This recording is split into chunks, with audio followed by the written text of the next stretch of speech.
Dearest listeners, Book babes and book bros. welcome to Book Babble. I'm Rachel, And I'm Tanya, and we're the Witlet Women, your hosts for today. and today we have a special guest star. Would you like to introduce yourself?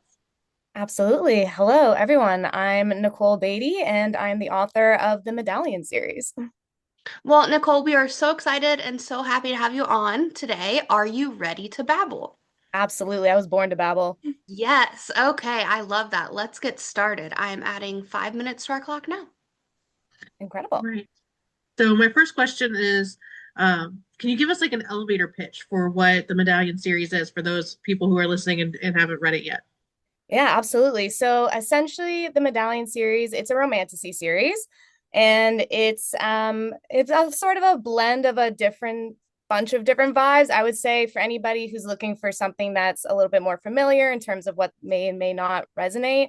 It's very a little bit Akatar, a little bit Fourth Wing, a little bit Hunger Games, kind of like those vibes all merging together as one. I like to pride myself on it's a bit of a different way into magic. It's a bit of a different type of magic system. So if anybody's looking for some tried and true tropes that they love and adore, but they want something just a little different, a little bit of a twist on it, something a little bit new, then that would be something I would recommend for them.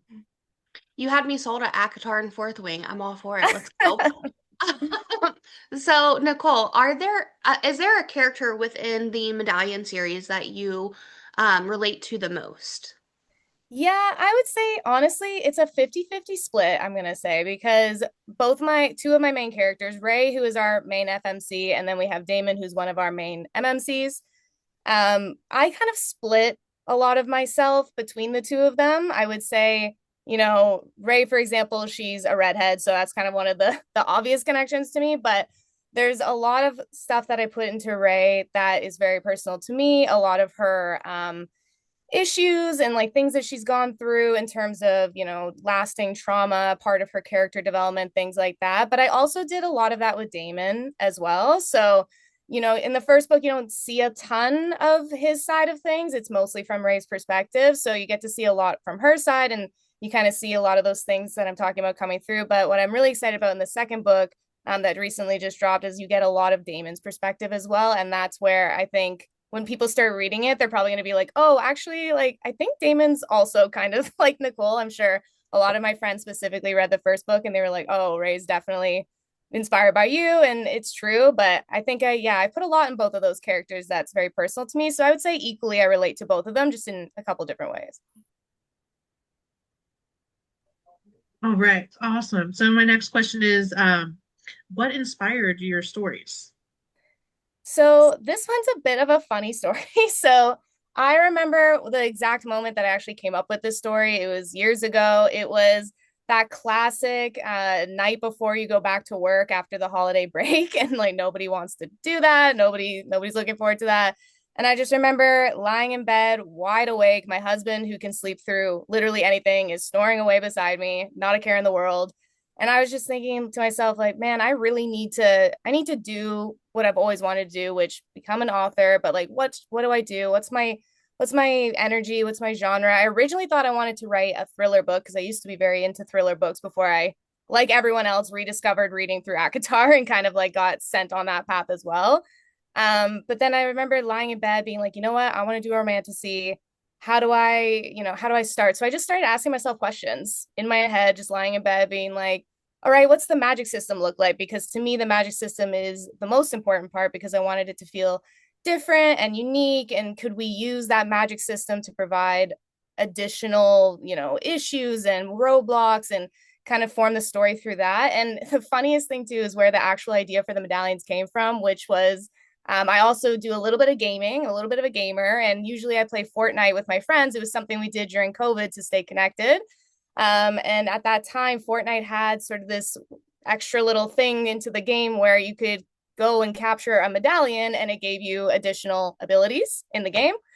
And so I remember just thinking to myself, like, that's kind of a cool idea. I wonder if I could do something with that. Like, how does a story build around that? And then, yeah, after that, I just started answering all the rest of the questions. So honestly, the funniest story, I always love telling that story because people are like, Fortnite, really? And I was like, listen, they were onto something with that one. We love a book reading gamer girly, and if you can tie it Listen, all into a book series, go for it. it, Uh, it was great. It was a nice little extra thing they did, and I thought, hey, why not expand on that? yeah, I mean, inspiration comes from anywhere, so I love it. All right, we'll try to get one more in. And oh, let's see. We're not gonna get one more in. Um, so uh I'm spacing. I'm going crazy, like not remembering any of my questions right now. I'm so sorry. No, no worries at Um, all. oh my gosh. So that's never really happened where my mind just went completely blank. I got scared of the timer. Um, It's the pressure of it on it screen. was. Oh my gosh. Okay, so you've made it I've through the never seen her 5 minutes. freeze like that before. I know that was so bad. I've never done that before. I'm so sorry, Nicole. No, you're all Literally, good. all of my words just left my head. That Um, happens to me quite frequently. Don't even worry about it. I don't know if you could see the panic on my face or not, but No, you're good. You're good. I honestly, I'm surprised that I haven't frozen up at this point because I'm also one of those people that talks a lot if allowed, and I knew that we were on a timer, so in my head I'm like, make it quick. You can't go on forever and ever and ever. So I'm surprised that didn't happen to me. So you're good. Don't feel bad at all. all that 20 and I was like, let's go, and then blank. No Well, worries. you made it through the 5 minutes I did. minus 20 seconds. So this part will go on our social channels, including my brain freeze. And the rest will go on our YouTube and Spotify channels. So just be on the lookout out for that. And we're just gonna keep chatting. Awesome. So Rachel, I will let you go, so I can stop putting my foot in my mouth. Sure. So we always joke because I'm a therapist, but I always ask the technical questions, and then Tanya always asks the emotional ones. So my next technical question is, what is your process for writing? Like, how do you get what's in your head out onto the page? Honestly, this is probably the silliest answer you're gonna ever hear, but I just go crazy on daydreaming. I'll just be daydreaming all day. Like, I'll be often, my husband will be with me, we'll be grocery shopping, whatever. I'll just be out doing my life, and he'll kind of look over at me and be like, "You okay? Are you good?" Because I'm just staring off into space, and then now he knows me well enough by now. He's like, "Brainstorming," and I was like, "Yeah, just thinking about book stuff, thinking about it." I get a lot of the classic shower thoughts. Always a shower thought. I like to, and for me, I find sometimes I put a lot of pressure on myself to, writers in general try to keep themselves on a schedule, and you have to get a certain amount of words done every day and all these things. And sometimes that can become a little overwhelming if, like, sometimes the creative is just not creating and you just have to give yourself a little grace, slow it down a little bit, and be like, listen, if it's not happening today, it's not happening today, and that's okay. And I try to just keep my brain open. So like sometimes it just comes in the middle of the night. I've gotten out of bed once before because it just struck. I had a thought as I was falling asleep. And I was like, you know what? I'm going to go downstairs. I'm going to write it down, go back to bed. So, really, my process, I like to try and keep it as fluid as possible just because I have struggled so many times already with the, oh, you should write today. You're not writing enough today. What are we going to write today? And sometimes it's not going to happen. And me personally, I know a couple of my friends who are authors, they don't suffer from this, but I'm very linear in the way that I write anything. So if I'm stuck on a specific scene or a specific chapter or just paragraph, even, I can't just skip over to like the next thing that I want to write or something that I feel excited about. I really do have to sit there and let it work out. And even sometimes I remember a couple of times, especially fight scenes, they're always those are the ones that take me a little bit of time. They're very complicated to choreograph. I've sat out of writing for, I think, 3 weeks, 3.5 weeks straight once because I couldn't get past one paragraph of a fight scene. So Wow. sometimes it's just, I try to give myself grace about that and be like, do what you got to do. Think about it. Sometimes things like that, for example, like a fight scene, if I'm feeling really stuck, I'll, go on YouTube and search like US Marine training videos or something like that. Like, try and find some, even watching a movie like John Wick or something where I know I'm going to Yeah. sort of get inspired for something, or any part of the book that it is, sticking with me or getting me a little bit blocked. That's usually how I do it. I just try to keep it very, yeah, like fluid. Whatever works, whatever doesn't. Something that works for me one time might not work again another time. So I just try to keep myself, I try to keep myself away from all the pressure and expectation that even yourself can put up upon you. It can be a lot sometimes. So hopefully that answered your question. I know it's a weird answer, but So, with romantasy and fantasy, there's not a lot of research usually because it's very creative based. You're literally creating a whole new world. But there are aspects that you can research. So, what does your search history look like? I'm curious. Now that you mentioned like fight scenes and John Wick. oh Um, yeah, no, my search history is for the FBI agent that's assigned to me.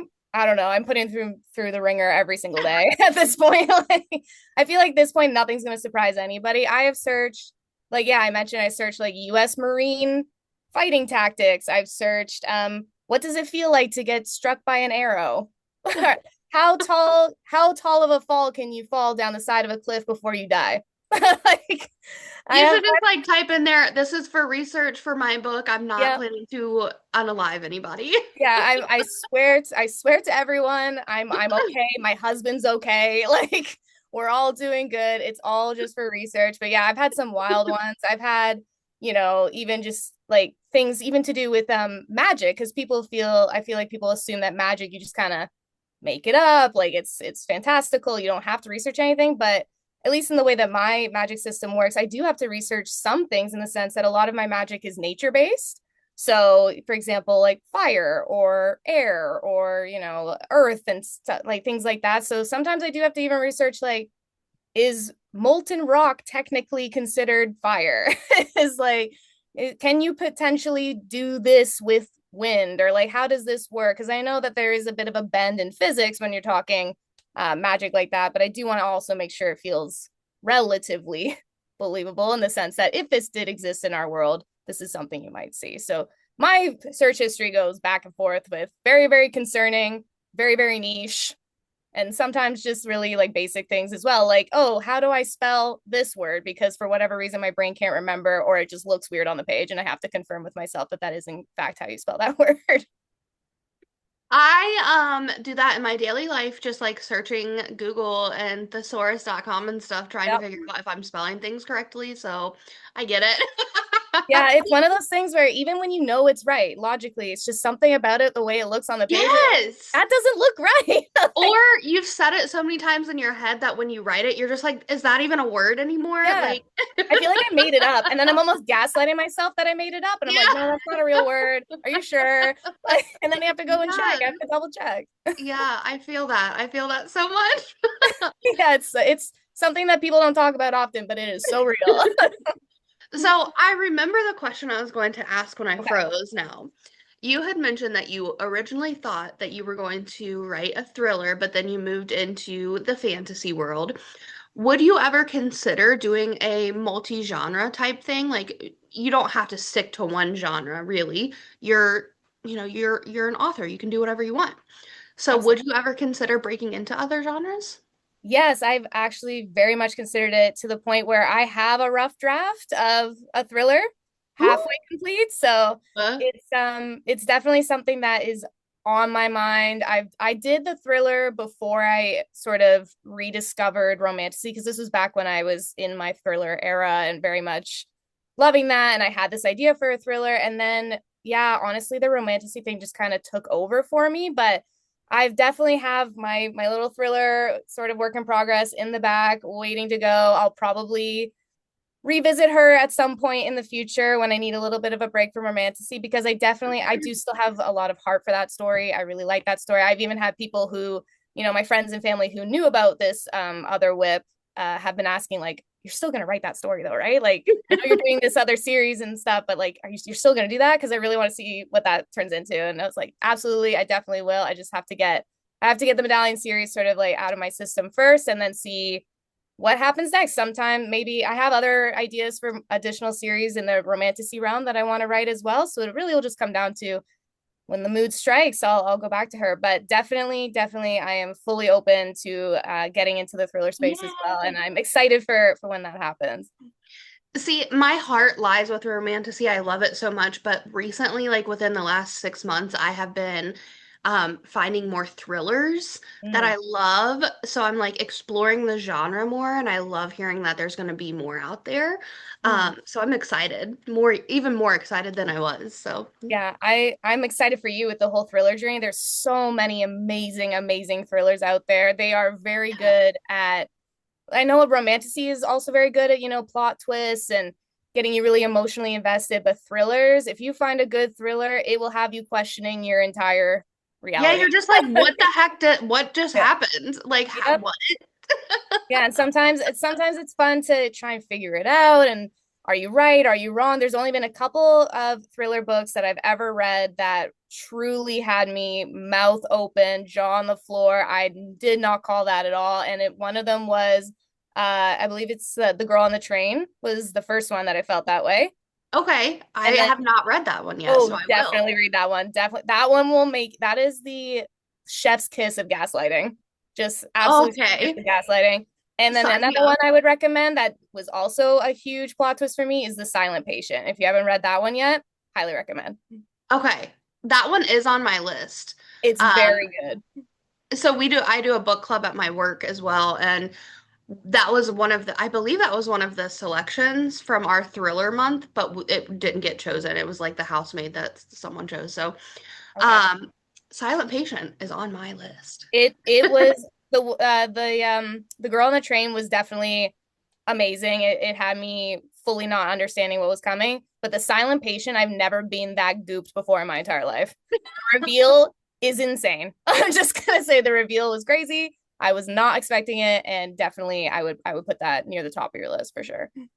I'm sold. You've sold me. That's all I need. Well, Nicole, this is typically around the time that we offer up the floor to you for any announcements, anything you want to tell your readers and listeners, whatever. So the floor is yours. Amazing.